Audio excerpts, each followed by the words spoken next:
नमस्कार, आप देख रहे हैं न्यूज सुपर 7 और मैं हूं आपके साथ सौरभ दुबे। आज हमारे साथ मौजूद हैं उदय अमर सिंह चंद्रवंशी, जो कि सासाराम से निर्दलीय प्रत्याशी हैं। देखिए लोकतंत्र की कितनी ये खूबसूरती है कि जो भी जनता की सेवा करना चाहता है, संविधान उन सबको मौका देता है, चाहे वो किसी पार्टी से हो न हो, इसकी कोई बाध्यता नहीं है। ऐसे में सेवा की भाव से हमारे साथ उदय जी मौजूद है। नमस्कार। नमस्कार। तो आपने, पहला सवाल मैं आपसे ये करूंगा कि आपने निर्दलीय यहाँ पर एज अ प्रत्याशी नॉमिनेशन किया, आपको कोई पार्टी से भी नामांकन कराया जा सकता था, लेकिन आपने किसी भी पार्टी पर अपना विश्वास नहीं दिखाया। इसके पीछे का क्या कारण?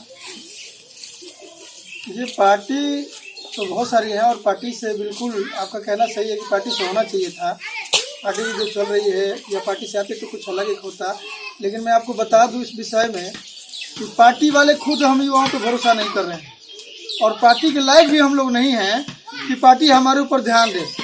ऑलरेडी सिर्फ उनका है अपना वोट बैंक बनाने के लिए जातिवाद को लेकर के, जाति समीकरण को लेकर के, जिनको एक बार वो मान लिए और एक बार उनका जो भी प्रत्याशी सीट निकाल लिया, बस उन्हीं के साथ उनको जुआ खेलना है। किसी और होनहार नौजवान को नहीं। आपने किसी पार्टी के साथ प्रयास भी नहीं किए? जी प्रयास किए, लेकिन कहीं से कोई ये नहीं हुआ कि इनको दिया जाए, इस लड़के को मौका दिया जाए।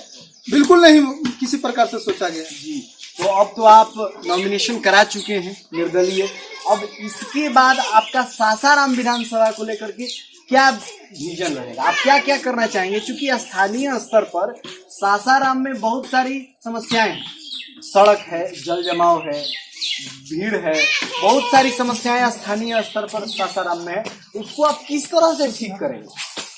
देखिए, यह जब तक क्वेश्चन किए तो मैं एक बात बता देता हूँ आपको कि बिल्कुल हम लोग को विधायक से आने का मेरा कोई उम्मीद नहीं है, लेकिन जो आप क्वेश्चन गिना है, जितना भी आप समस्या गिना है, ये समस्या तो बिल्कुल सिर्फ इसी समस्या को लोग मुद्दा बना बना करके आए और हमारे जैसे नौजवान लोग उनके झांसे में आकर उनकी झोला ढोने का, उनके पीछे घूमने का, उनकी रैलियां सभाएं में सहयोग करने का और उन्हें जिता करके बैठाने का काम किया और उनकी बस हम लोग हमेशा यूज होते रहे।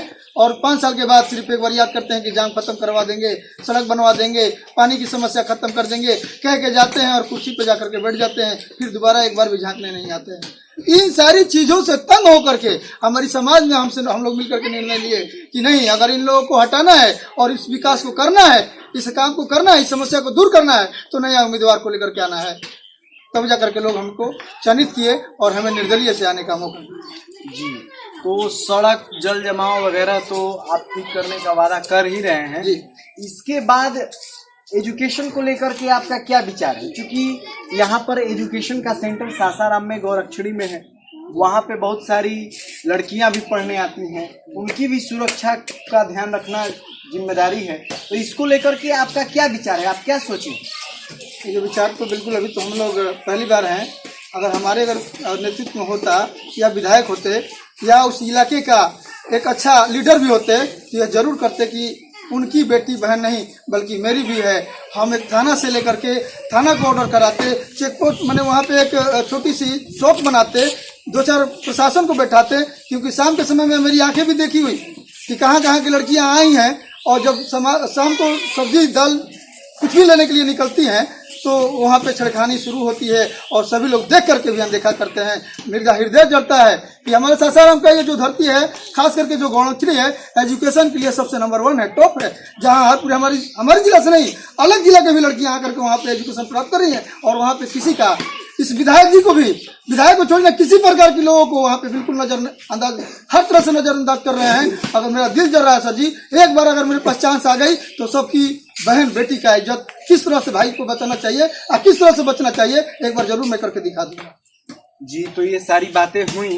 एक और मुद्दा बहुत ही बड़ा जबरदस्त है, वो है रोजगार का मुद्दा। जी, यहाँ पर बेरोजगारी आप देख रहे हैं किस तरह से बढ़ रही है, उसको लेकर के आपने क्या सोचा है? यदि जनता आप पर विश्वास करके, चूंकि आपने किसी भी पार्टी के साथ नॉमिनेशन नहीं कराया है, आप निर्दलीय हैं, इसीलिए मैं सवाल आपसे करना चाहता हूँ। क्योंकि पार्टी वाले लोग तो अपना अपना फंडा बता ही देते हैं कि ये ऊपर से आया है, ये हमको करना है, लेकिन अब आप ग्राउंड से चूंकि जुड़ चुके हैं, तो मैं आपसे यही जानना चाहूंगा कि आप क्या करेंगे बेरोजगारी को दूर करने के लिए? सर बेरोजगारी के करने के लिए देखिए एक तो बात बताते हैं कि कोई भी अगर सरकार होता है तो सरकार में आने के बाद ही सरकार, सबसे पहले तो सरकार का नजर होना चाहिए। लेकिन सरकार कब नजर देगी कि आपका प्रतिनिधित्व करने वाला सही हो और उसके विचार पे वो चर्चा करे और देखे कि हमारे नौजवान युवा जो कि शिक्षित हैं, शिक्षित होकर के भी बेरोजगार हैं, अगर उसका नेतृत्व करने वाला सही हो, नेतृत्व करता एकदम उसको युवाओं को लेकर के उनकी समस्या को लेकर के सरकार के पास रखने का काम करे, तो ऐसी कोई सरकार नहीं है जो रोजगार देने से इनकार करे।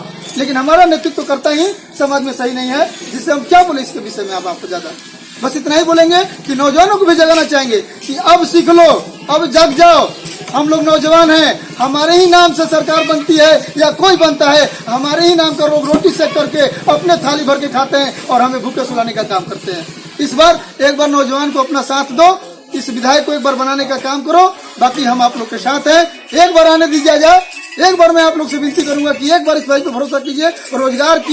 रोजगार तो हर लोगों के पास है सर, हर गली में रोजगार है, लेकिन लाने का और देने का काम नहीं करते। मैं ये जरूर वादा करूंगा कि एक बार जब ये भाई आएंगे तो रोजगार क्या, उम्मीद करते हैं कि यहाँ तक नौकरी की भी बहाली करवाने का मैं पूरा कोशिश करूंगा, पूरा मैं प्रयास करूंगा कि हर नौजवानों के पास एक नौकरी जरूर हो, हर गांव में 2-4 लोग नौकरी जरूर हो। तो आप सुन रहे थे उदय अमर सिंह चंद्रवंशी जी को, जिन्होंने बहुत सारी बातें बताई और जिन्होंने हर मुद्दे पर अपना विजन बताया है। इन्होंने ये भी कहा है कि ये आएंगे तो काम करते हुए नजर आएंगे। देखते रहिए न्यूज़ सुपर 7, तब तक हमें दीजिए इजाजत। धन्यवाद। जिंदाबाद जिंदाबाद, हमारा नेता जिंदाबाद जिंदाबाद जिंदाबाद, युवा नेता जिंदाबाद जिंदाबाद जिंदाबाद, युवा नेता जिंदाबाद जिंदाबाद।